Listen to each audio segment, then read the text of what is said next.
থাক তুই, তোর জায়গা মানবতার দেয়ালে। মানবতার দেয়াল আবার ব্রাজিলের জার্সি? কিরে বন্ধু, তুই ব্রাজিলের জার্সি মানবতার দেয়ালে ঝুলাই দিছস, আবার তুই আর্জেন্টিনার জার্সি পরছস। তুই নাকি ব্রাজিল সাপোর্ট করতি? এই বেটা, ব্রাজিলের সাপোর্ট যে করুম, ব্রাজিল সাপোর্ট করে জীবনে কি পাইছি? ব্রাজিলের সাপোর্টার কত বেটা অর্জনের চাইতে গর্জন বেশি। এর লেগে ভাবছি ব্রাজিল বাদ, অন থেকে আমি আর্জেন্টিনার সাপোর্ট করুম। ওই মামা, এর লাগে তুই ব্রাজিলের জার্সির অপমান করবি? তুই নেইমারের মানবতার দেয়ালে ঝুলাই দিবি? আরে মামা, একবার নিতে পারলাম না, দিলে লাগলো ব্যাপারটা, বুঝছস নাই? তুই কাজটা একদমই ঠিক করস না। এই যে ছোট থেকে বড় হয়েছি ব্রাজিলের সাপোর্ট করে, জীবনে কি পাইছি? ব্রাজিলের সাপোর্ট করে লাভটা কি হয়েছে?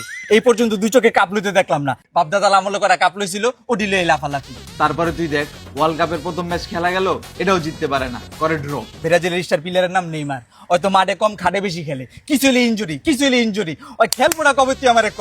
তারপরে তুই আমারে দেখ, আমার ফেভারিট কোল্ড ড্রিঙ্কস আছিল 7 আপ। ব্রাজিল 7টা গোল খাওয়ার পরে তো আমি 7 আপ খাইতেই পারি না। জার্সি পরে বাইরেলেই মানুষ হাতে একটা 7 আপ ধরায় দেয়। কিছু হইলে বন্ধু লজ্জা করে, এই তো সাপোর্ট করে কোনো লাভ আছে?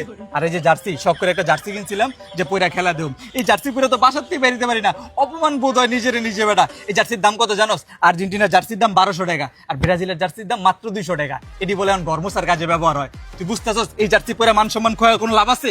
তোর একটা বুদ্ধি দেই, এই জার্সি টার্সি খুলে আমি থেকে আর্জেন্টিনার সাপোর্ট কর, ব্রাজিল বাদ। খুল, যা আছে সবাই আমরা আর্জেন্টিনার সাপোর্ট। তাহলে আমি পরম কি, যে এটা পরম? আরে হ, আপাতত সিস্টেম করে পয়রালো, তোর একটা আর্জেন্টিনার জার্সি কিনে দিতেছি। আয়।